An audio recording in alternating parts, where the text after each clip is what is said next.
Hello, Namaste Witchlings! I am in the process of getting my face fixed, and it took longer than I thought it was going to. I am so sorry, everybody.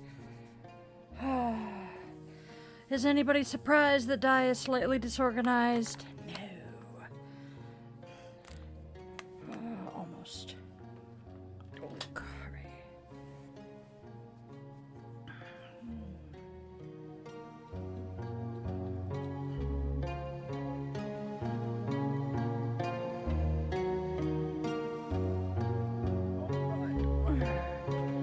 And everything just keeps going wrong.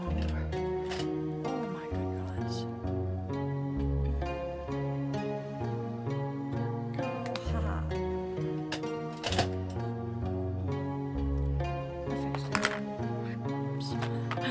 Oops. Alright. Okay, there we go. Close that. Shut up and go. Oh, shoot.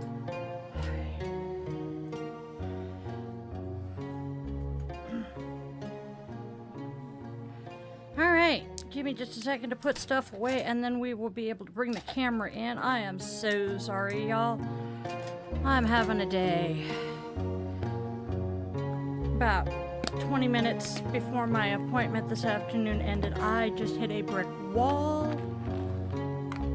And that was when I realized I hadn't had any coffee yet today. Yup.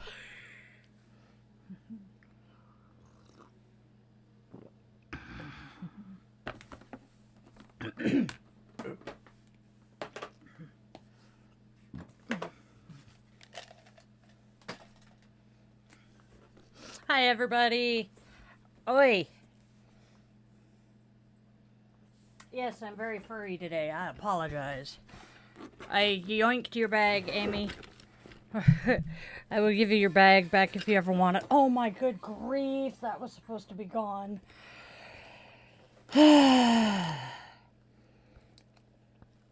It's Thursday. All right, y'all. How are we doing today? I'm not bad. Could be better. Could be worse. Edges of a headache. Otherwise, we're doing good. Oh, toss that in there too.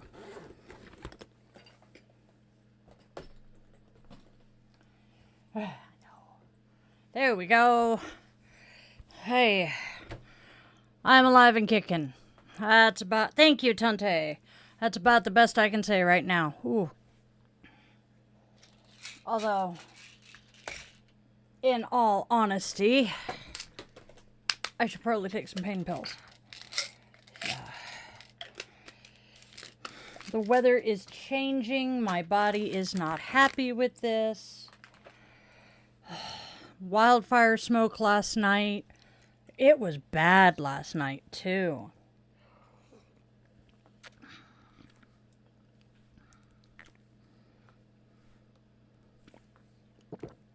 Figured out how to do it without getting lipstick on my hand or the pills. Alright, there we go. We have podcast. We are talking about how knowledge is good, but wisdom is better. Yay. That's what we will be talking about. Oh, ew. However, this is still a pre-show. So, let's chit-chat for a minute. John, I am super excited for you for Friday night. That is going to be so awesome. Hey, Mimi. I see an Amy. Who else is here? Tante. Tante likes my braids. I gotta fix my braids. Oh, Ambiguous is here. Oh, that's Amy. Never mind. Irish was. He. Yes, knowledge is knowing a tomato is a fruit, and wisdom is not putting it on a fruit salad. Fruit salad? Yummy, yummy. My kids used to love the Wiggles. Straight up, all three of... Well, the youngest's first concert was the Wiggles. Munchkin's first concert was Aaron Tippin at the fair. And the oldest's first concert, I think, was at the same fair, but it was Jody Messina. And he melted her heart because when we got up to get her autograph, because of the fact I was in a wheelchair because I was huge pregnant, he looked at her and then looked at me and went, "Mommy, is that the pretty lady who was singing? Go get some sleep, Irish." But that melted her heart. And she's like, "Oh, you are the sweetest thing." And I'm like, he has his own thoughts and opinions. I do not tell him what to say. Dude, I know that feeling too well. Insomnia is my friend, or would it be my enemy in this case? Oh, super excited. I am pissed the fluff off at freaking, the program I'm using to help write my scripts. Because I keep telling it I need X number of words to make X amount of time. And yeah. I read at about 155 words per minute, and so I want a 30-minute episode, and it gives me maybe 1,500 words. That's like maybe 5 minutes. What time? Which there, Tante? Yeah, he says literally 10 minutes, 1,500 words. It is between 1/4 and 1/2 past midnight, and it is 4:20 here. According to my frame, it's 4:19. I've got to change the batteries in the clock that I use all the time. I believe in multiple gods, Muhammad. I also believe in the theory of Bob that it doesn't matter what god we pray to, what deity we pray to, we're all praying to the same deity, just a different name. So, my ex-husband calls his deity Bob.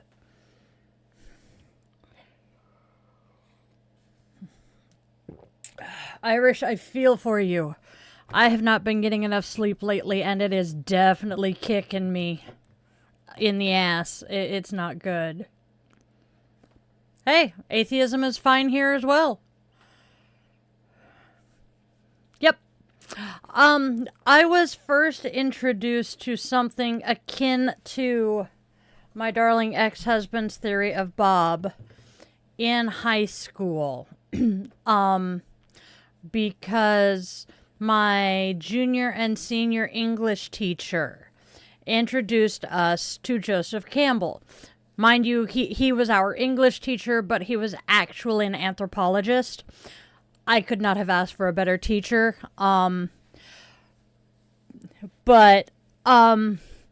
So he introduced us to Joseph Campbell and the TV show The Prisoner, which was equally as interesting.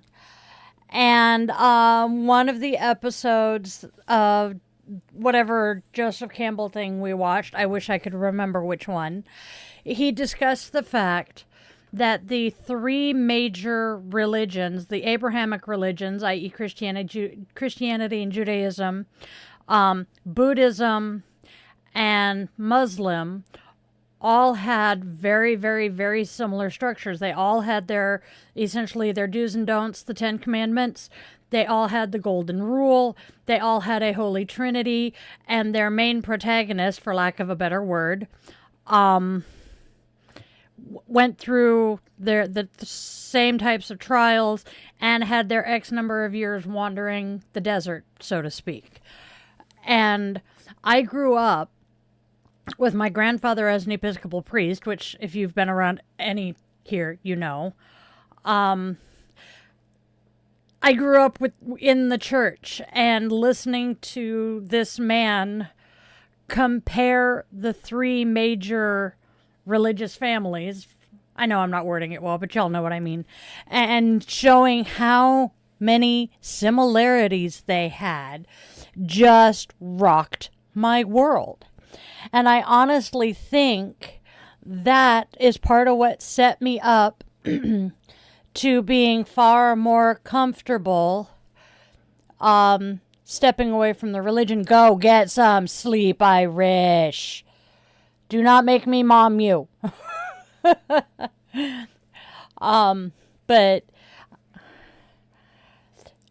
I honestly think that was part of why when I met the people I did while on active duty, it was less mentally straining, I guess, to realize that they had a different path and that that path was a viable option. So, hey. I really think Joseph Campbell Lowe introduced us to the theory of Bob first. But hey, what do I know? My memory is not the best. Hell, I'm lucky to remember what I ate for dinner last night. Oh, wait, I didn't have dinner last night. Hey, oh well. So, oh, we're down to 4 people watching now. I feel so special.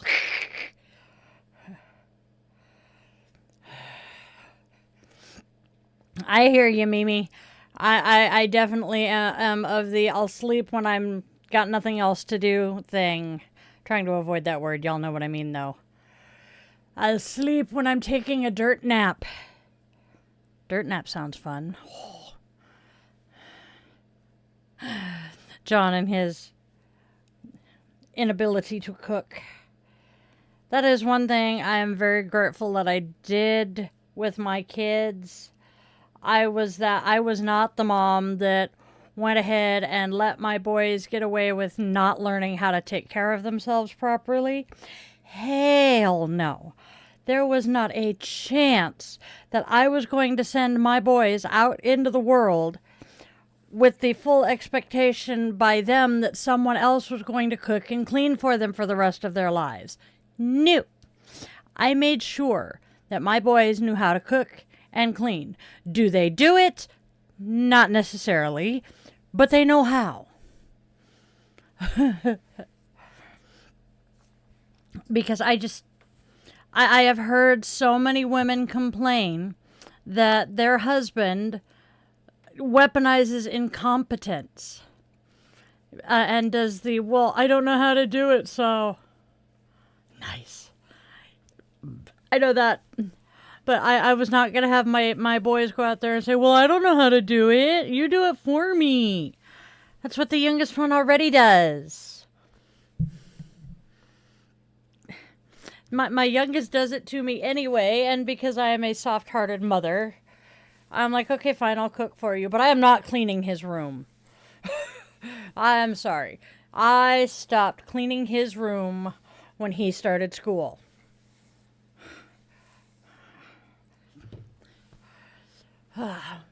Well, see, Mimi, for me, he does cook sometimes. For me, I have mastered like 3 dishes that are really super easy to make, and I can make them in my sleep. I mean, hell. My kids used to drive me batshit crazy when I was making fried rice. Because they would be in and out of the kitchen every minute or two. Is it ready yet? Is it ready yet? Is it ready yet? No! Shepherd's pie. Well, my version of shepherd's pie. It's a bastardized version. Every 2 minutes. Is it ready yet? Is it ready yet? Is it ready yet? No. White sauce. No, they didn't usually mob me in the kitchen for white sauce. That one they were slightly more patient for. But white sauce is so easy. 2 tablespoons butter, 2 tablespoons flour to a cup of milk. And multiply as needed. That one is an old family recipe that I'm surprised Amy doesn't know. I don't know if I've had a plowman's lunch, John.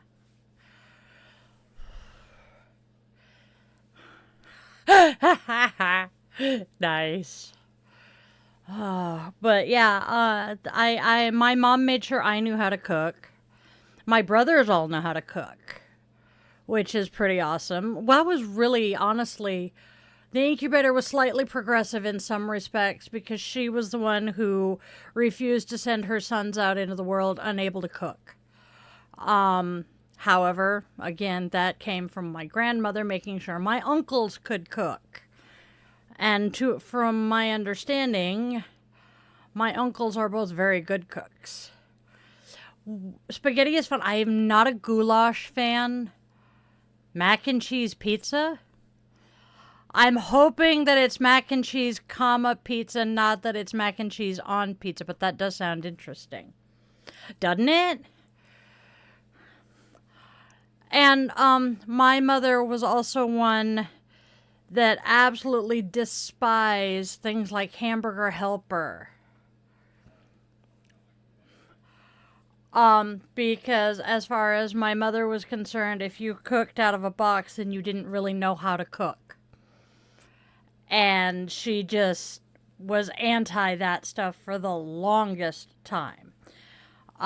Then I went to my brother and sister-in-law's place for a couple of weeks this summer before my senior year.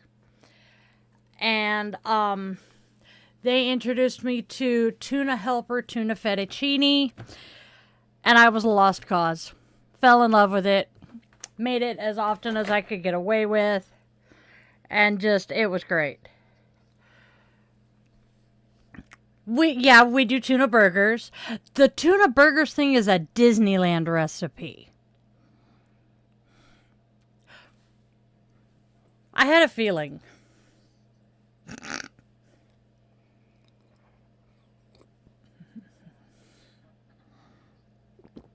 That sounds good, John. The chorizo and cheddar cheese, yeah. That sounds good too. What the hell? What the hell did he... Oh, was it tacos?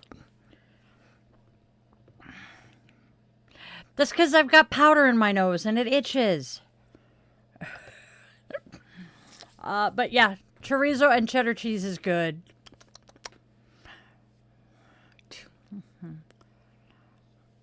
Disney World is a people trap operated by a mouse. Yes.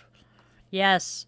My ex-mother-in-law is a monster Disney fan. What? Oh, hello. Hey, look at that. Oh, so chili mac. Or hamburger macaroni. Yeah, we did do that.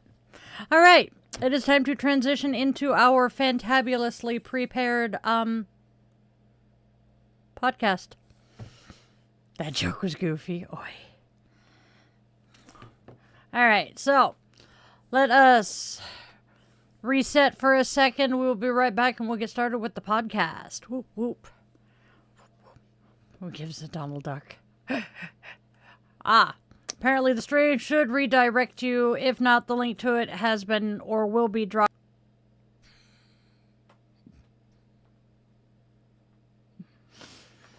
I still can't get over the... Oh, earring.